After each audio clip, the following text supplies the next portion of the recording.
Kann man 2022 als Rentner steuergünstig in der Schweiz leben? Wussten Sie, dass es bereits über 100.000 deutsche Rentner gibt, die in der Schweiz leben? Die Schweiz ist ja ein wunderschönes Land. Wäre das vielleicht für Sie auch ein Ziel für den Ruhestand? Und würde das überhaupt funktionieren? Wie viel Steuern zahlt man in der Schweiz? Eine Antwort bekommen Sie in diesem Video. Mein Name ist Jutta Martin und mit meinen Videos möchte ich Ihnen wichtige Informationen vermitteln.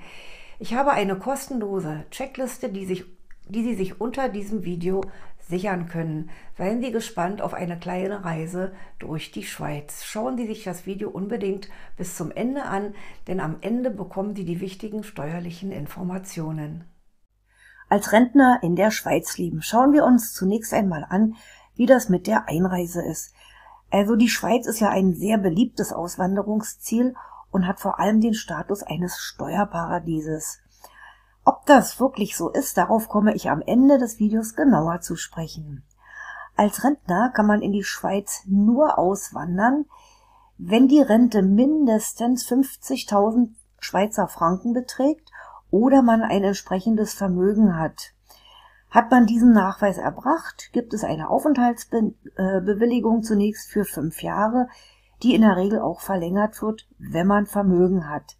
Eine Altersbegrenzung gibt es nicht, man kann also auch noch mit 80 auswandern. Schweizer Franken etwa 0,96 Euro. Das sind dann ungefähr, also rund gerechnet 47.800 Euro, die man zur Verfügung haben müsste. Wie sieht es aus mit den Lebenshaltungskosten? Die Schweiz gilt ja als Land mit einem weltbesten Standard, also einem Top-Gesundheitssystem, einer schönen Natur und einem wunderbaren Klima. Das Leben in der Schweiz ist aber recht teuer und wenn man kein Gehalt bezieht und nur auf die Rente angewiesen ist. Also die Gehälter sind schon entsprechend hoch. In der Rente ist es aber nicht anders und als normaler deutscher Rentner ist es dann noch teurer. Die Schweiz ist für viele attraktiv, weil es wirklich ein sehr sicheres Land ist, also als sehr, sehr sicher gilt, aber die Lebenshaltungskosten sind schon enorm, also etwa 50% rundgerechnet höher als in Deutschland. Der Kanton Zug in der Schweiz ist der Kanton mit den niedrigsten Steuern und den reichsten Schweizern. Das Klima in der Schweiz. Ja, also das Klima liegt in einer Übergangszone zwischen dem atlantischen Seeklima, dem Kontinentalklima und dem Mittelmeerklima. Es herrscht also ein mildes Klima mit mäßiger Hitze, Kälte und Luftfeuchtigkeit. Der Alpenhauptkamm trennt das eher kühle und feuchte Klima im Norden von dem milderen, zum Teil auch mediterranen Klima im Süden. Also regional gibt es da schon sehr große Unterschiede. Die Skisaison geht in der Regel von November bis April. In den Sommermonaten kann man durchaus auch in den Seen baden. Es gibt in der Schweiz rund 1500 Seen und Flussläufe. Die Schweiz hat unglaublich wunderschöne Natur, die natürlich auch jährlich unzählige Touristen anzieht.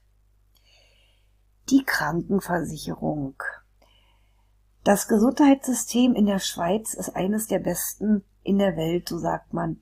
Anspruch auf die gesetzliche Krankenkasse in Deutschland besteht weiter, aber man muss einen Antrag stellen auf die Inanspruchnahme des Krankenversicherungsschutzes im neuen Wohnortland. Damit bekommt man dann Zugang zum Standard im Gesundheitssystem in der Schweiz. Also die gesundheitlichen Leistungen unterscheiden sich nicht wesentlich von den deutschen Leistungen, sind teilweise eher noch besser, aber der Selbstbehalt ist in der Schweiz wesentlich höher als in Deutschland.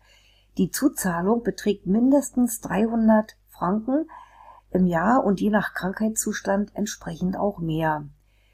Es gibt in der Schweiz die gemeinsame Einrichtung KVG für die internationale Koordination der Krankenversicherung von Personen mit Wohnsitz in der Schweiz und einer Rente aus der EU.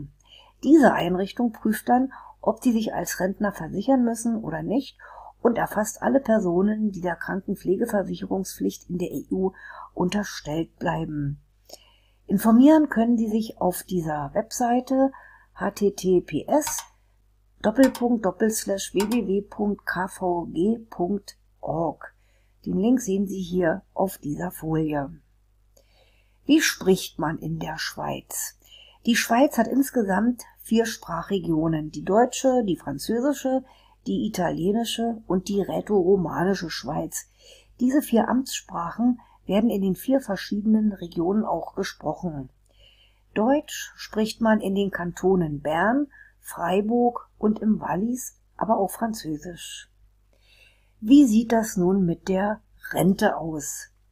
Ich habe ja anfangs schon erwähnt, dass über 100.000 deutsche Rentner in der Schweiz leben. Viele von ihnen sind ehemalige, also gut verdienende Manager oder Geschäftsleute, das muss man eindeutig auch so sagen. Sie haben in der Regel ein gewisses Vermögen und eben oder auch eine sehr gute Rente. Die deutsche Rente wird problemlos auf ein Schweizer Konto oder ein Eurokonto in die Schweiz überwiesen. Überweisungs- und Transferkosten fallen allerdings bei einem Schweizer Konto an, da es sich um unterschiedliche Währungen handelt. Auch die volle Riester-Rente samt Zulagen können Sie mit in die Schweiz nehmen. Eine Betriebsrente oder die Rürup-Rente werden ebenfalls in der Schweiz gezahlt. Was sind nun die beliebten Orte in der Schweiz? Also einen großen Teil der Rentner zieht es natürlich in die Deutschschweiz. Die italienische Schweiz, das Tessin, hat sich vor allem wegen des milden Klimas zu einem kleinen Rentnerparadies entwickelt, ist schon klar. Außerdem lockt natürlich auch die Nähe zu Italien. Manche bevorzugen auch gepflegte und von der französischen Lebensart inspirierten Ortschaften wie Lausanne, Montreux oder Genf. Welche Vorteile bietet die Schweiz? Also die Schweiz hat eine zentrale Lage. Die soziale, politische und wirtschaftliche Stabilität lockt viele an. Das sind wirklich eindeutige Vorteile. Die Schweiz gilt als eines der stabilsten und sichersten Länder der Welt mit relativ niedrigen Steuern. Ja, und bekannt sind natürlich auch die Schweizer Uhren. Die haben einen exzellenten Ruf, genau wie die Schweizer Taschenmesser, Schweizer Käse, Schokolade und weitere Exportprodukte. Neben den Vorteilen gibt es auch Nachteile. Ja, man sagt, dass die Schweizer sehr reserviert sind. Dadurch ist es auch schwer, sozialen Anschluss zu finden. Das hängt natürlich auch von jedem selber ab und von den sozialen Kontakten, von seiner eigenen Natur. Ja, und dann sagt man auch, dass die Schweiz das Land der Radarfallen ist. Also die Radarfallen werden dermaßen raffiniert versteckt wie sonst nirgendwo und die Strafen bei Verkehrsdelikten sind eben sehr hoch. Ob das nun unbedingt ein Nachteil ist, kann jeder für sich entscheiden. Wer sich an die Regeln hält, hat damit überhaupt kein Problem. Es gibt in der Schweiz auch keine Autobahnen ohne Geschwindigkeitsbegrenzung. Also überall ist ein Limit gesetzt. Die Preise für öffentliche Verkehrsmittel sind sehr hoch. Und ein weiterer Nachteil ist eben, dass das Auswandern wirklich erst ab einer Jahresrente von mindestens 50.000 Schweizer Franken oder eines entsprechenden Vermögens geht. Jetzt kommen wir auf den spannenden Punkt Steuern zu sprechen. Zwischen Deutschland und der Schweiz gibt es ein Doppelbesteuerungsabkommen.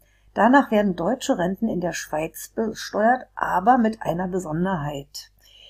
Im Jahr der Ausreise und in den 5 folgenden Jahren kann Deutschland noch die ausgereisten Rentner nach Schweizer Recht besteuern. Nach Ablauf dieser 5 Jahre gilt dann die Schweizer Steuer. Diese 5 Jahre kann man nur umgehen, wenn man die deutsche Staatsangehörigkeit abgibt und die Schweizer Staatsangehörigkeit erwirkt. Aber das gelingt natürlich in den seltensten Fällen.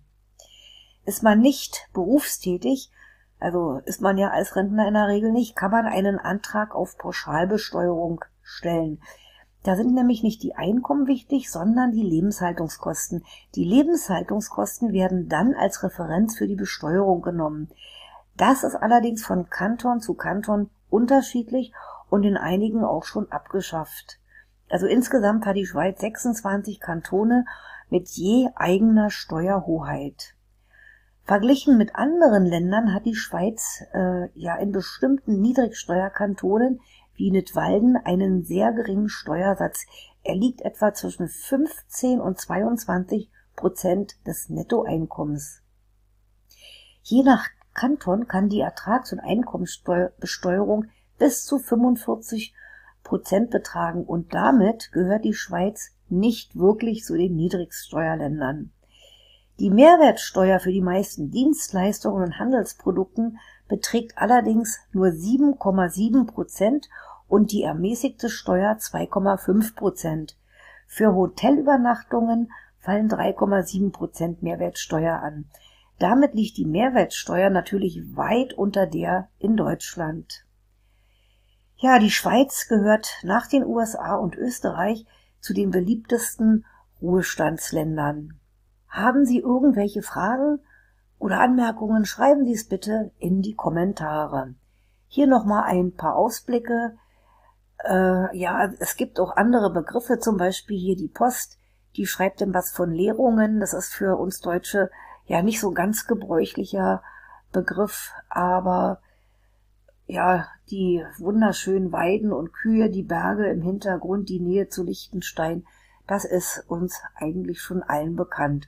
Unterm Strich gesehen ist die Schweiz ein wunderbares Land für den Ruhestand, aber eben nur wirklich für den, der das Geld dazu hat, der es sich leisten kann.